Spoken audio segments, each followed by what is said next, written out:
The clothes come off and the pillows go flying as we look at Dustin Mills' latest film, Slaughterhouse Slumber Party. This film brought to us by writer-director Dustin Mills, who brought us the fantastic movie Apple Cart, as well as the Hornets series, like The Hornet's Disciple and The Scars She Left, gives us this tale of a group of women who get together every year to have their girls-only slumber party, where they just walk around in underwear or less, drink booze, watch schlocky horror films, and have pillow fights. Well, when one of the ladies brings a new friend to the group, this friend has a bit of an ulterior motive and a dark side to her, and soon the ladies are finding themselves fighting a demonic force that has taken over one of their friends, and we see how they try to survive the night and, maybe next year choose their people differently who they bring to the slumber party. I really enjoy Dustin Mills' work. Usually it's dark, it's serious, it's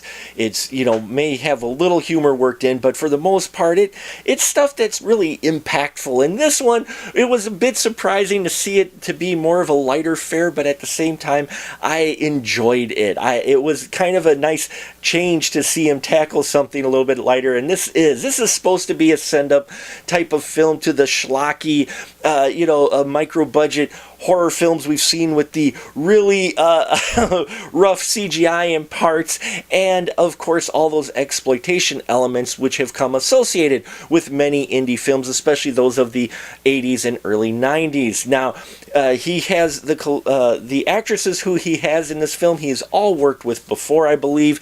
We've got Kayla Elizabeth, Ariel Nicole Jarchow, Roni Jonah as Langley, who is a great character in here, Jay Ania Lupa, who we saw in The Hornet's Disciple and The Scars She Left. She plays Gretchen, the new addition to the group of ladies. Loved her performance, from her line delivery to the way she plays this character.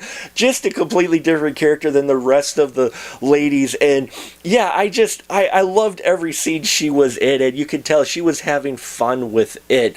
Now we also have Haley Madison in here, who we've seen in the past, and she just brought some energy. She's that kind of perky, but do whatever the hell she wants type of character, including fart in people's faces. And yeah, she's a bit vulgar, she's a bit crazy, but at the same time, you can't help but find a lot of charisma there, and Haley Madison really plays her with a lot of energy. Aaron R. Ryan plays the Lennon character, who is also a very interesting character. Alyssa Winkler shows up here playing the Stoya character, someone who I didn't expect to see in a film like this, with the accent and the friend from a foreign country, and I love the way she played that character, as well as Regan Wright and Melissa Sue Zaz. All do very well in this film, each bringing their own character to life. They each felt different. There was a nice separation between them. They didn't feel like all the same, so I liked that as well.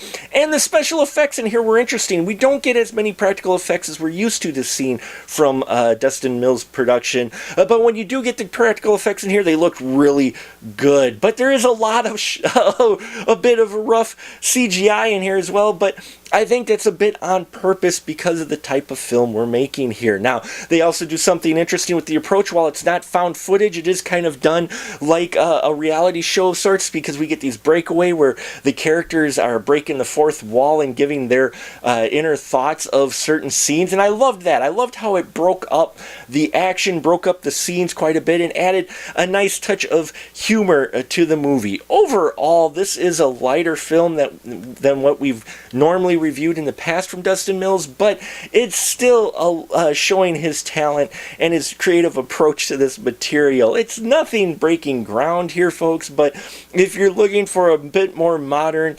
exploitation, schlocky film that is just having fun as it's going along, at least that's the way it seems, well, then this movie is going to be for you. So check out Slaughterhouse Slumber Party. If you have seen it, please leave your comments down below. Love to hear your constructive thoughts on this film.